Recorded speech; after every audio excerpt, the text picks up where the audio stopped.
Bienvenidos a Rus Media. Hoy tenemos la visita realmente estelar, diría yo, de un consultor internacional como es Marcos Urarte, a quien le agradecemos muchísimo que se tome estos minutos de su agenda para charlar con nosotros. Buenas tardes y muchas gracias. Muy buenas tardes y muchísimas gracias, es un placer. Al contrario, estuve escuchando atentamente su charla sobre esta reconfiguración del mundo en la que estamos inmersos hoy y me llamó mucho la atención en la parte que usted dijo que hoy ya las cuestiones ideológicas van quedando de lado y el mundo se va reconfigurando por cuestiones económicas.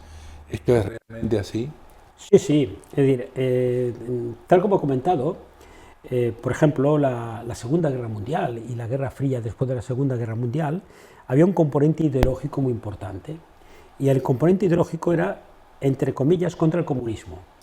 En la actual Guerra Fría que estamos viviendo, una Guerra Fría entre, vamos a decir, dos bloques, un bloque liderado por Estados Unidos y el otro bloque donde está China, Rusia, etcétera, no hay ningún componente ideológico, sino un tema puramente comercial económico. Es decir, hoy realmente la economía juega un papel mucho más importante que la ideología. Y en cuestiones de la vida cotidiana de cada uno de esos bloques, Estados Unidos con, se supone, la libertad y todo lo demás, y China, Rusia con libertades más limitadas, ¿eso juega en esto? Sí, pero yo creo que tenemos, como no puede ser de otra forma, creo que tenemos una visión muy sesgada de lo que es el mundo. Creemos que los únicos valores, los únicos principios son los nuestros. Claro. Y despreciamos otras culturas. Despreciamos otras culturas. En este momento,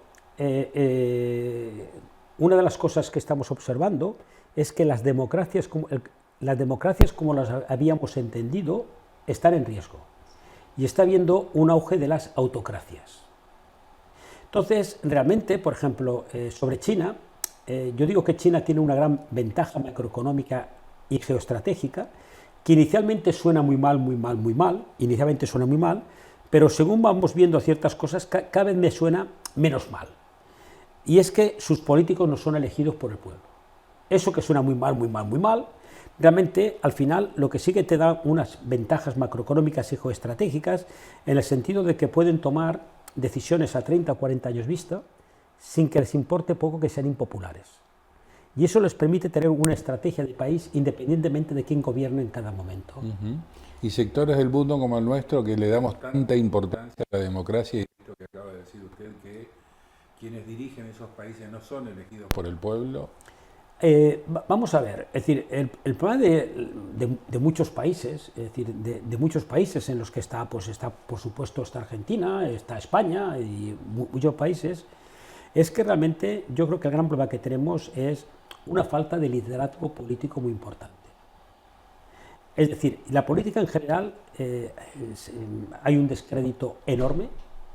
Creo que faltan, en general, no me estoy refiriendo a ningún sitio concreto, creo que faltan grandes líderes políticos y los políticos hoy están más o casi exclusivamente centrados en ganar elecciones que no en preocuparse por las generaciones y por el país. En esto de reconfigurar líderes mundiales, digamos, ¿cómo es que se han posicionado estos líderes de China y líderes de Estados Unidos para llegar a este estado de situación? Vamos a ver, en cada país las circunstancias pueden ser distintas, ¿no? Yo cuando veía la foto de los dos candidatos norteamericanos y veía a Donald Trump y veía a Biden, lo primero que yo pensaba era, no hay nadie más. Es decir, no hay nadie más, nadie más, ¿no? Con lo que realmente piensas, no hay nadie más, realmente un país como Estados Unidos, la primera potencia mundial, las mejores universidades del mundo, el país con más premios Nobel, las principales tecnológicas, etcétera. Piensas, no hay nadie más que pueda liderar un país como Estados Unidos. En cambio, sobre China, la verdad es que tenemos un desconocimiento total. Es decir, por ejemplo, Kissinger, que conocía muy bien China, dijo que los políticos chinos eran los mejor preparados del mundo. Y en China, gran parte de lo que serían los altos ejecutivos, los altos directivos del Partido Comunista Chino, son ingenieros, donde prima mucho más la practicidad que la ideología. Entonces, realmente hay casos muy curiosos. Yo un caso que ahora estoy siguiendo muy de cerca es el de Bukele, en El Salvador, ¿no? El Salvador, uno de los países más inseguros del mundo, sube al poder Bukele y acaba absolutamente con las maras, Tal cual. lo convierte en un país tremendamente seguro, está trayendo muchísimas inversiones. Lo único que ocurre es que el riesgo siempre es que una vez que alguien llega al poder de forma democrática, el riesgo es que empiece a desmontar todos aquellos organismos de control del poder, que serían un poco las autocracias. Entonces, realmente dedicarse a la política está mal visto en ciertos países. Es decir, por ejemplo, el descrédito en España es enorme sobre los políticos. Por eso entendemos que hay un auge a veces de los candidatos que son outsiders. Están ganando elecciones en muchos países no políticos tradicionales. Por ejemplo, Milei. Es decir, entonces, personas que realmente, en el fondo, yo creo que en este momento, en muchos países del mundo, el objetivo ya no es votar a alguien, sino echar a alguien.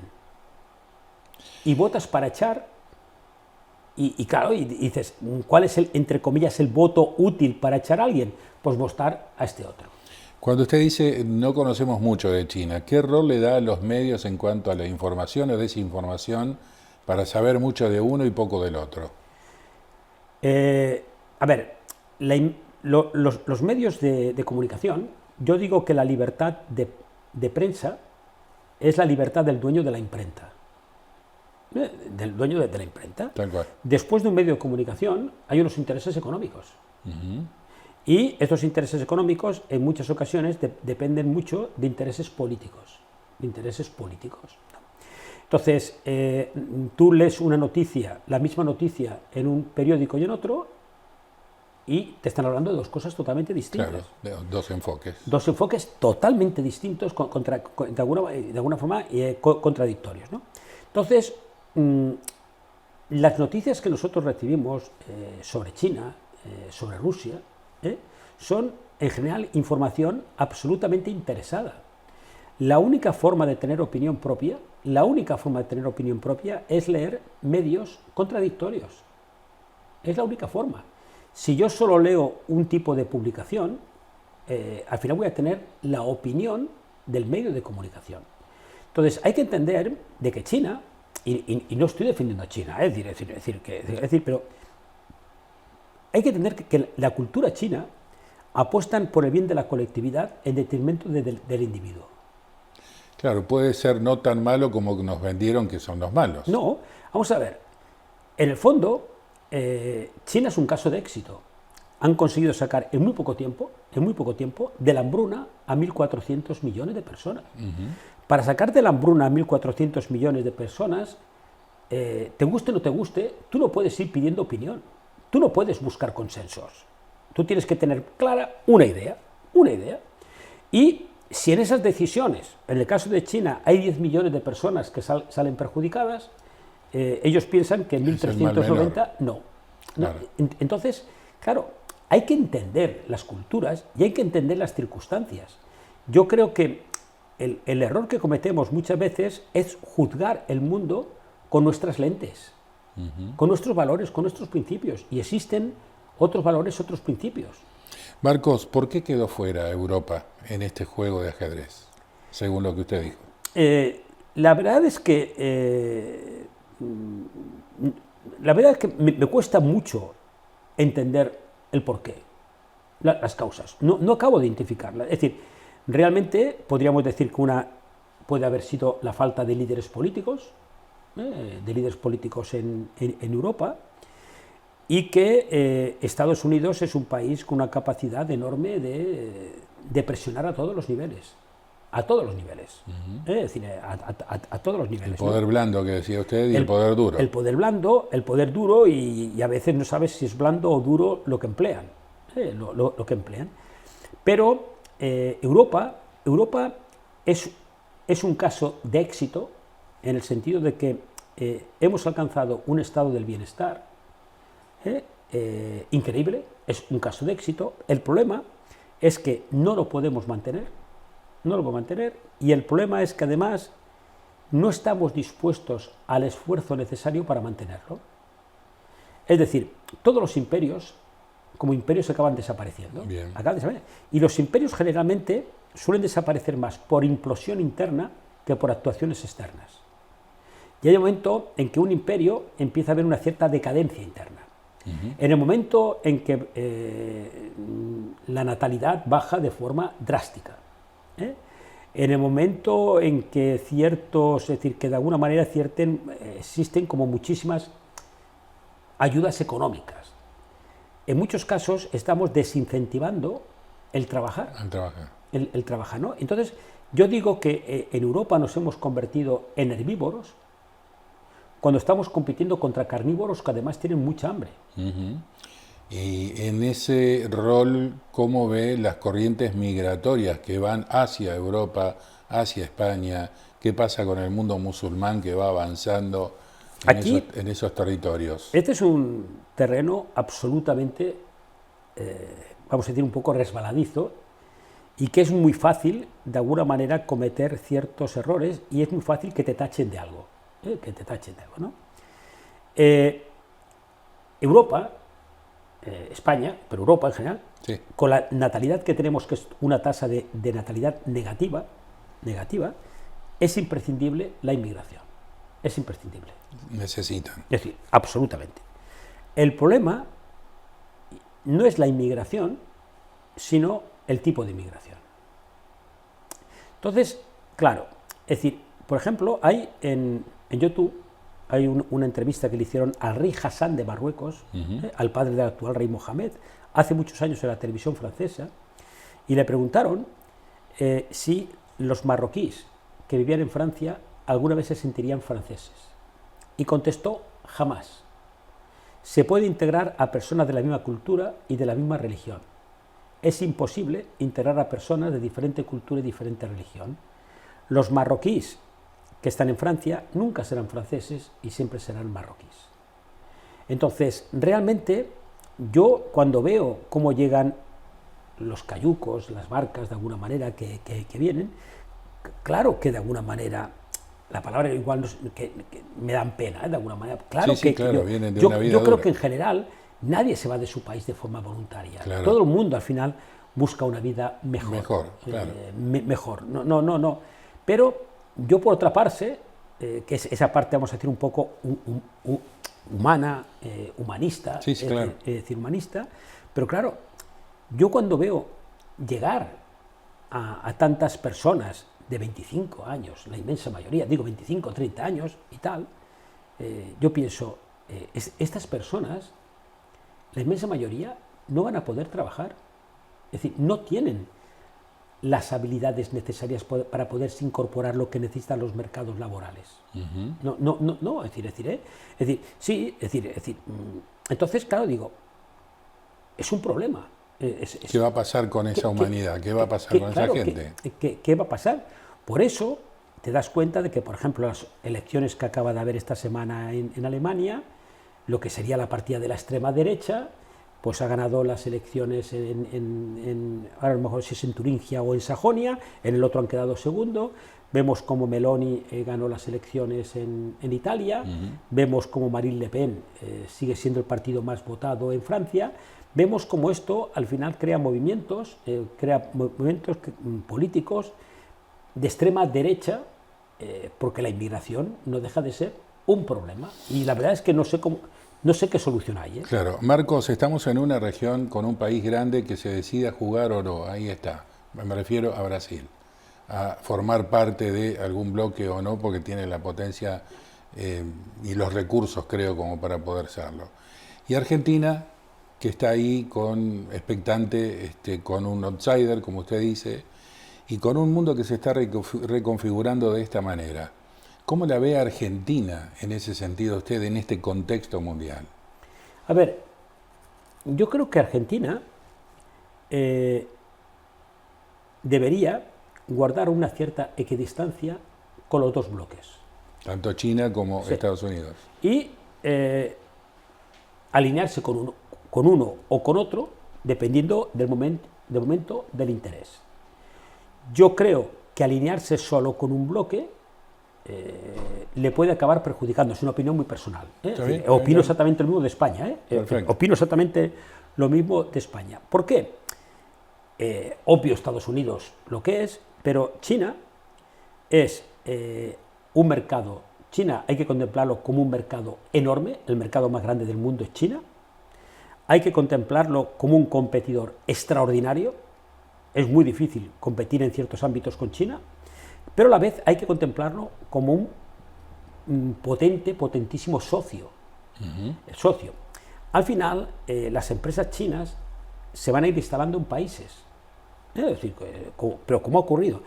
Y al final, si aquí no se instalan, por los motivos que sea, se van a instalar o en Brasil o se van a instalar en otro sitio. Y al final eso es creación de empleo y creación de riqueza. ¿Son los que irán industrializando al país de acuerdo a la necesidad de recursos que ellos tienen en China, por ejemplo? Por ejemplo, es decir, vamos a ver, es decir, por ejemplo, la industria... China es una primera potencia industrial hace muchísimos años, ahora ya lo es tecnológica, pero China lidera varias industrias generadores de muchos puestos de trabajo. Una es toda la industria automotriz, y China necesita ir creando fábricas fuera de China, precisamente para poder evitar ciertos aranceles. China es la primera potencia en todo lo que tenga que ver con nuevas energías, en todo lo que son baterías de litio, en todo lo que tiene que ver con las placas fotovoltaicas, todo lo que tiene que ver con las turbinas eólicas, etcétera. Y yo creo que Argentina tiene todas las condiciones,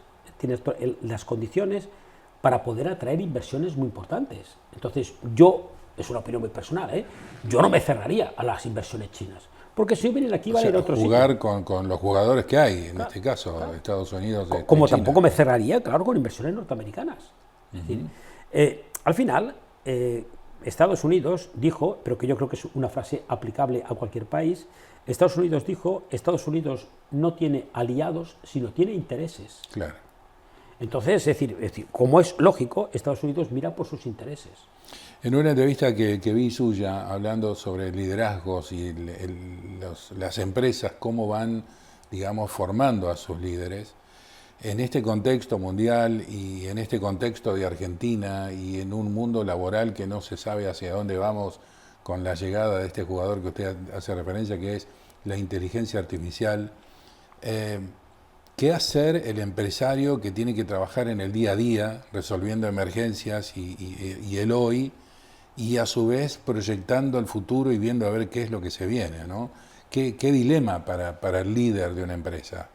Sí, es tremendamente complicado. Yo soy empresario, tengo mi propia empresa, una empresa en la que trabajan 180 personas, y yo siempre digo, y además porque lo siento, que yo nunca he conocido mayor presión en mi vida profesional que tener que pagar los salarios, las nóminas a final de mes. Yo no he conocido mayor presión profesional nunca.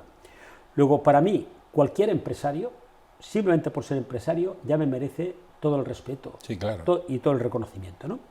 Pero sí que es cierto de que yo entiendo perfectamente que todo depende también del tamaño de una empresa, pero cuando estamos hablando que aquí, por ejemplo, hay mucha micropyme, micropyme. Sí, emprendimientos, unifamiliares o personales.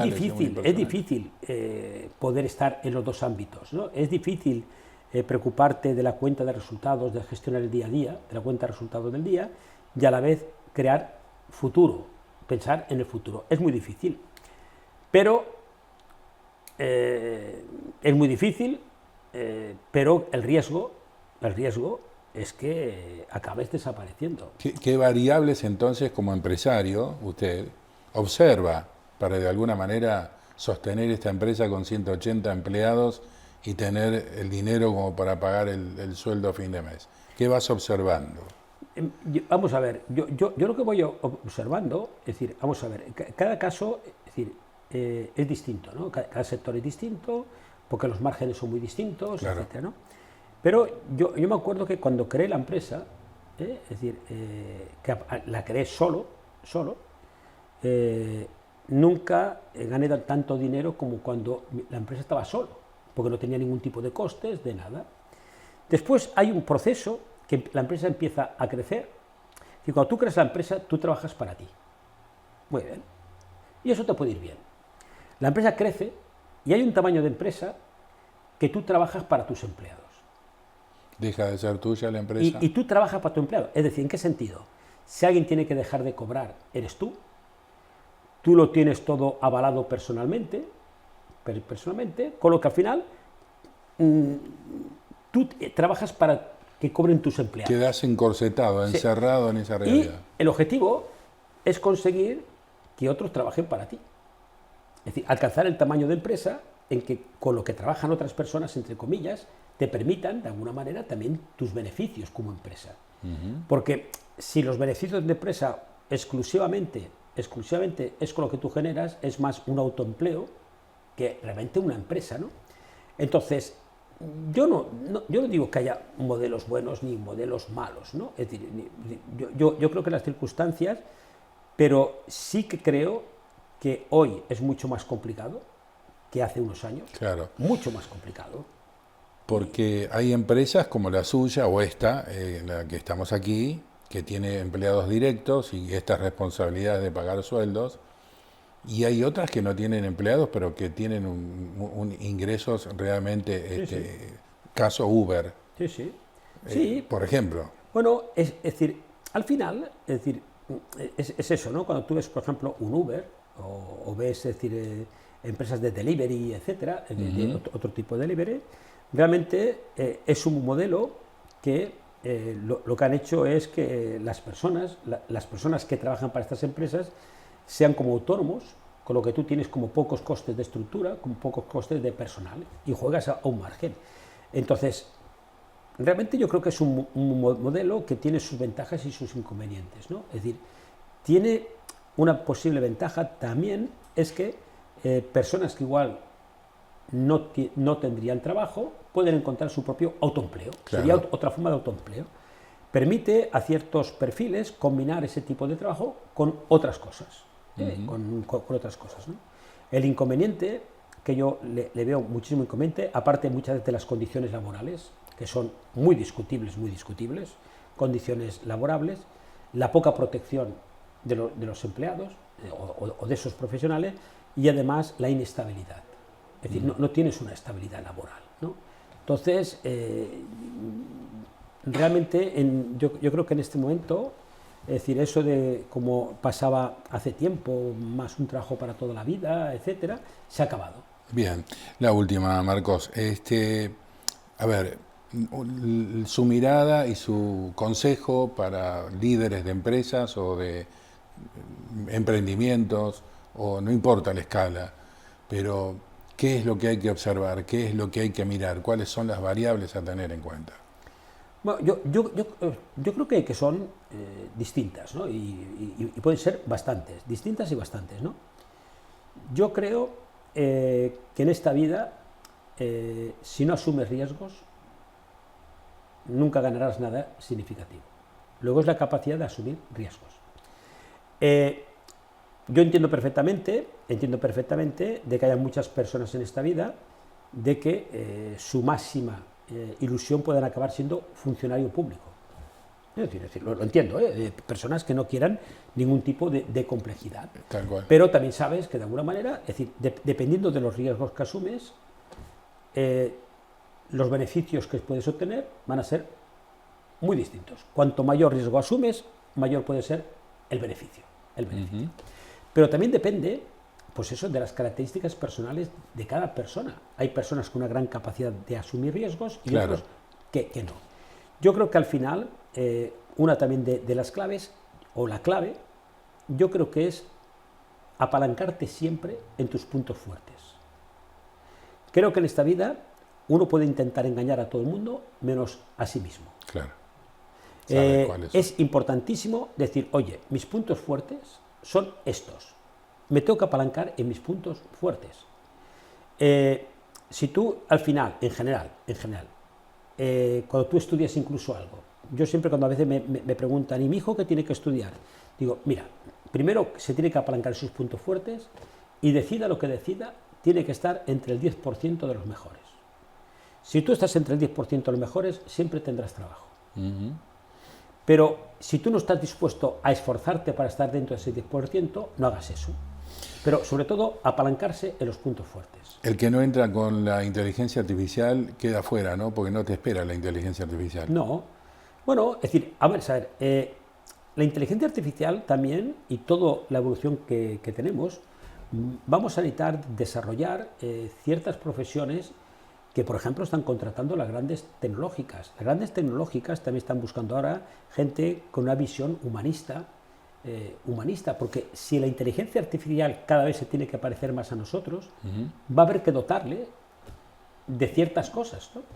Pero sí que es cierto de que la inteligencia artificial, lo que hoy por hoy, y posiblemente durante muchos años, no podrá sustituir, es a veces la imaginación y cierto tipo de tareas más creativas. Es decir, cada vez más, ¿no?